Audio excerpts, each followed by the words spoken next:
This is the second part of the video on teacher knowledge, the teacher knowledge that you need for planning and implementing the curriculum.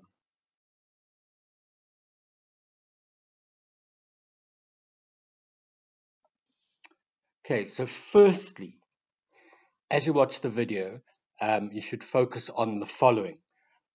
What is the key difference in terms of the content between the Magnusson model and the previous models you have seen? Secondly, what components make up the Magnusson model, and describe these components. And lastly, what are the different science teaching orientations? And I'd like you to give me the goal and the instructional strategies. So as you can see there, secondly, what components make up the Magnusson model? So just make sure you understand this. Firstly, what are the key differences in terms of the content? Secondly, the components that make up the model, and briefly describe each component. And then lastly, what are the different science teaching orientations?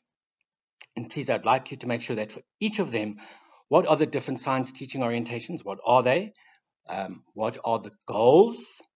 So for each orientation, state what the goal of science education is, and then the characteristics of instruction.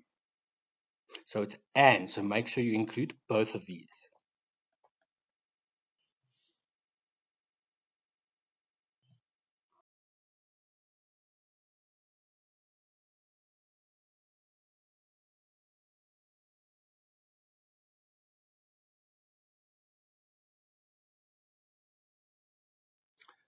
Okay, welcome back to the second part of the knowledge bases for teaching that you need for implementing the curriculum and planning to teach.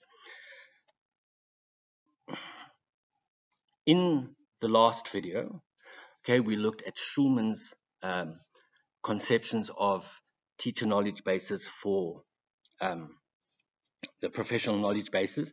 They included content knowledge, pedagogical, general pedagogical knowledge, curriculum knowledge, pedagogical content knowledge, which he said was unique to teachers, knowledge of learners and their characteristics, knowledge of your educational contexts, and knowledge of educational ends, purposes, and values, and their philosophical and historical backgrounds. So those were Schulman's ideas of the professional knowledge bases needed for teaching. Now, Pam Grossman was the first one to put them together in a kind of model where there was subject matter knowledge, your general pedagogical knowledge, and knowledge of context, which all resulted in this transformation. They were transformed into pedagogical content knowledge. And then we looked at the Cochrane et al. Model, which was similar, but they brought knowledge of environmental contexts, knowledge of pedagogy, subject matter knowledge, and knowledge of your students, with more emphasis on the environmental context and knowledge of students, because they built a model around constructivism, and the teacher transforms those knowledge bases into something new, a new concept. So there's conceptual change, and PCK therefore did no longer look like either of the knowledge bases that it formed from, but it's now this unique knowledge that is unique to teachers. So these models basically looked at pedagogical content knowledge for any subject. Now we're going to look more specifically at science-related models for pedagogical content knowledge.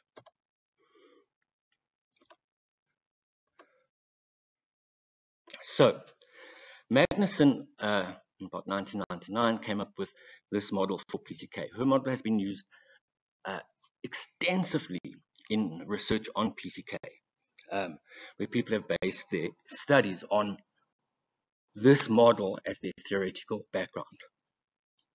Now, Pamela Grossman said that PCK included orientations towards teaching science. In other words, what's the purpose of teaching students science?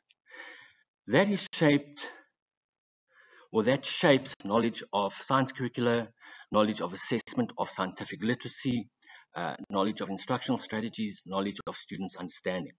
So the orientations shape how you put that together, and that will therefore shape your formation of PCK. So for knowledge of science curricula, she included specific science curricula, and what their science goals and objectives were. For knowledge of assessment and scientific literacy, what are the dimensions of science learning that we need to assess, and what are the methods for assessing that science learning? Knowledge of instructional practices, science-specific strategies. So for any topic in science, strategies, but they're specific for science. And then strategies for specific science topics, because there you will choose your representations and activities specifically for that topic. Knowledge of students, understanding of science. So what are the requirements of learning? Okay, what is needed for learning, and what are areas of student difficulty? So Grossman already including areas of student difficulty. Now, this was in the book on PCK, Examining Pedagogical Content Knowledge, and it's chapter 4. So the theoretical foundations of her model were that planning and teaching any subject is highly complex. It's a highly complex cognitive activity, and the teacher must apply knowledge from multiple domains. So you see, planning is complex because you're applying knowledge from multiple domains of knowledge. Teachers with differentiated and integrated knowledge will have a greater ability than those whose knowledge is limited and fragmented to plan and enact lessons that help students develop a deep and integrated understanding of science. So if your knowledge is fragmented and limited, your planning cannot be as effective as somebody whose knowledge is differentiated and integrated. So people with better content knowledge are able to develop better PCK. Now, effective science teachers know how to best design and guide learning experiences under particular conditions and constraints. So your design and guiding of learning experiences obviously is under certain conditions and constraints, and it is there to help diverse groups of students develop scientific knowledge and an understanding of the scientific enterprise. So your teaching is to help students understand scientific knowledge and the understanding of the scientific enterprise. In other words, to develop an understanding of the process of science.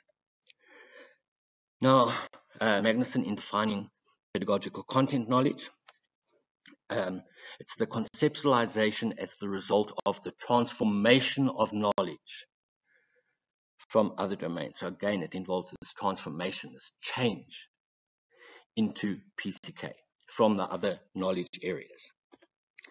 PCK is the result of transformation of knowledge of subject matter, so looking specifically at her model, pedagogy, context, and the result, and obviously assessment, and the resulting knowledge can spur the development of those knowledge bases and domains in turn. So you use those knowledge bases to develop your PCK. Development of your PCK helps develop understanding of those knowledge bases, so it's reciprocal. Her conceptualization is very similar to that of the Grossman model, but there's some modification and addition of one component in particular. And we begin the discussion of the concept of pedagogical content knowledge for science teaching. So her focus is on the science teaching and the orientations for science teaching. Why do we teach science? So the components of PCK for science teaching from her model are the orientations towards science teaching, knowledge of understanding, knowledge and beliefs about science curricula, knowledge and beliefs about students' understanding of specific science topics, knowledge and beliefs about assessment in science, and knowledge and beliefs about instructional strategies for teaching science. So those are her components of PCK. Okay, so the goals of the different orientations to teaching science. Process is to help students develop science process skills, including the thinking skills and so on. Academic rigor represents a particular body of knowledge, so you're focusing on that discipline and developing the concepts and verifying the concepts and so on. Didactic, this is where the teacher transmits the facts of science. Conceptual change, where you facilitate the development of scientific knowledge by confronting students with context to explain and challenge their naive concepts. Activity-driven, you have the students, they are active with the materials, hands-on experiences. So it's a hands-on type of science. Discovery, you provide opportunities for students on their own to discover targeted science concepts. Project-based, you involve students in investigating solutions to authentic problems. Inquiry, you represent science as a form of inquiry. In guided inquiry, you more focused, you have this community of learners whose members share responsibility for understanding the physical world with respect to using specific tools in terms of guiding their inquiry to understand. Now let's look what a lesson or the characteristics of your lessons would look like for each of these orientations. So for process, the teacher introduces students to the thinking processes employed by scientists and the way they acquire new knowledge through experimentation, measurement and observation, and so on. Students then engage in activities to develop those thinking processes and integrated thinking skills. Academic rigor, you challenge the students with difficult problems and activities related to the discipline. The laboratory work and demonstrations are then used to verify science concepts by demonstrating the relationship between particular concepts and phenomena. For didactic, the teacher presents the information through a lecture or discussion, PowerPoint presentation, and the questions that are directed to students are to hold them accountable for learning these facts. So you presented the information, you test them to see, do they know the information that you've presented to them? You're holding them accountable for knowing those facts. Conceptual change, the students have to be pressed for their views. So you have to use some kind of activity that taps into their understanding of the concepts or their misconcepts or misunderstandings, misconceptions. And then you get them to consider the adequacy of alternative explanations, which can only happen if you confront their misconceptions. You bring about some discrepant event that makes them consider other alternatives to their own understanding. And a teacher then facilitates the discussion and debate necessary to establish this valid knowledge claim that is the correct science away from their naive conceptions. Activity-driven, the students participate in hands-on activities that can be used for verification or discovery. The chosen activities may not be conceptually coherent if the teachers do not understand the purpose of a particular activity. And as a consequence, they omit or inappropriately modify some critical aspect of that activity. And so activity-driven, you might get students developing misconceptions because you haven't thought through what was the actual purpose of the activity. Is it conceptually coherent to the other activities that you've included? Discovery, this is student-centered. Students explore the natural world following their own interests to discover patterns of how the world works during their exploration. So they discover the concepts. It's student-centered. Project-based science is project-centered. The teacher and the student activity center around a driving question or problem, and that organizes the concepts and principles and drives the activities within the topic of study. So through investigation, students develop a series of artifacts or products that reflect their emerging understanding. So they are solving a problem. It's project-based. Inquiry, it's investigation-centered because the teacher supports students in defining and investigating problems, then drawing conclusions from what they investigate and assessing the validity of those knowledge from their conclusions. So are their conclusions justifiable and so on. Guided inquiry is also a learning community-centered. The teacher and the student participate in defining and investigating problems, determining patterns, inventing and testing explanations, evaluating the utility and validity of their data and the adequacy of your conclusions. The teacher scaffolds students' efforts to use the materials and intellectual tools of science towards so that they can use them independently. So that's why we call it guided inquiry, because of the scaffolding and you're guiding students to a particular point. So those are the orientations towards science teaching and the characteristics of the instruction if you hold those orientations. So this is now just a summary of the process, the goal of the teaching, and the characteristics together. So process, academic rigor, didactic, conceptual change, whether it's activity-driven or discovery. So that's summary. Now, let's look at Grossman's model in more detail. Okay, you have to have knowledge of the science curriculum.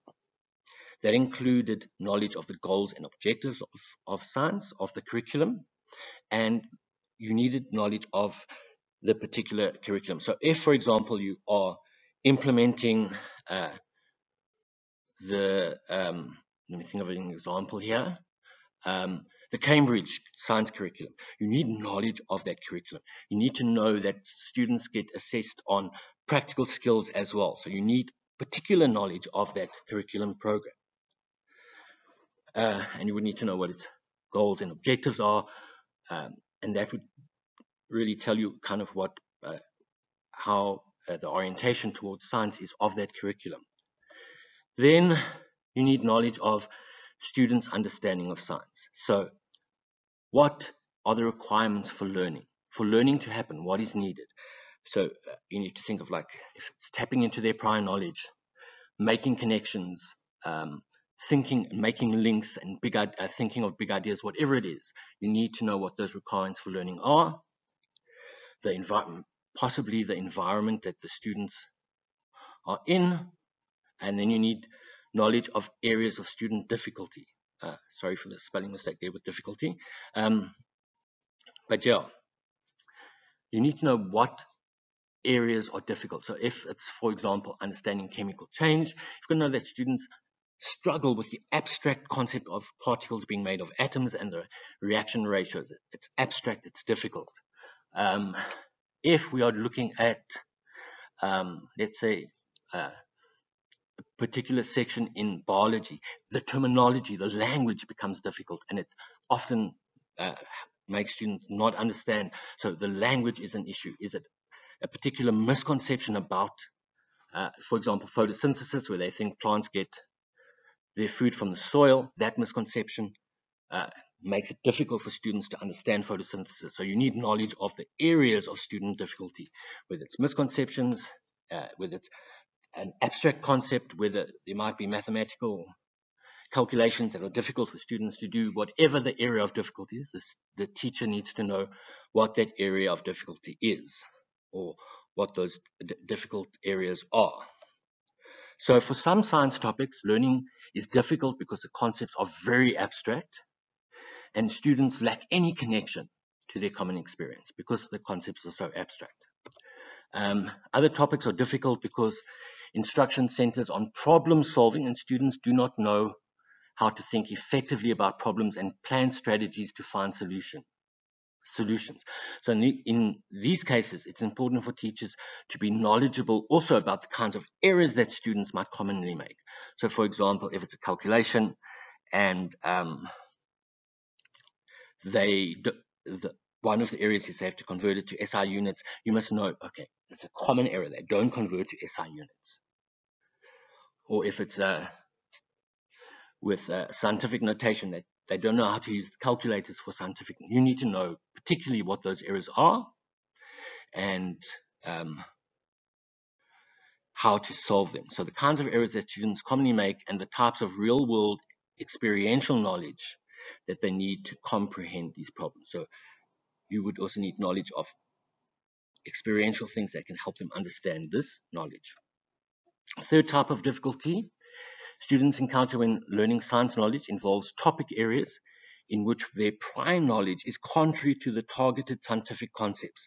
So in other words, their preconceptions. Knowledge of this type is typically referred to as misconceptions, and misconceptions are a common feature in science learning. No matter what topic it is, what knowledge area, there are misconceptions in nearly every single science topic that you will need to be aware of. Then you need knowledge of assessment in science. So you need to know the dimensions of science learning to assess. So in the South African curriculum, it's the process, it's the knowledge, and it's the human factor and the environmental impact. The third specific outcome. You also need knowledge of methods of assessment. So diagnostic, formative, summative, and so on. You need to know what those methods of assessment are and how you can assess it. So, for example, with rubrics or with group work, with marking memoranda, whatever, you need to know, you need to have knowledge of the methods of assessment. Okay, now coming to knowledge of instructional strategies, which has been standing there all the time. You need knowledge of subject-specific strategies, so things that are specific to science. So working in the lab, if you're doing a practical, okay, doesn't matter what science topic it is or field, science, biology, chemistry, okay, students need to follow a particular procedure. You need to have knowledge of that subject-specific strategy. Then you also need knowledge of topic-specific strategies, and that is where you use your topic-specific representations and your topic-specific activities. For example, for biology, you'd use like modeling of mark recapture. You can't use that in chemistry. You don't mark, that's topic-specific. Now, two important points to note. Individual components shown indicate that there are different types of subject-specific pedagogical knowledge that are used in science teaching. And the components are part of a single construct. So PCK and its components function as parts of a whole. So PCK is the single construct and each component functions as part of that whole. So a teacher might have knowledge of the misconceptions, but if they don't have knowledge of the instructional strategies and the curricula and students understanding, learning, for example, because they just have knowledge of one component does not mean that they have PCK. They will not be able to show and develop student understanding. So because of this lack of coherence between the components, it is problematic in developing and using PCK. And increased knowledge of a single component may not be sufficient to effect change in practice. So you can go to a workshop and intend on instructional strategies, and now you know a lot about instructional strategies, but because you don't bring in your knowledge of students' understanding of science or assessment or of science curricula, so what? You haven't improved your practice. You continue to teach just as you used to. You might use one or two of the activities or instructional strategies, but you're not working it together as part of this whole integrated one part PCK.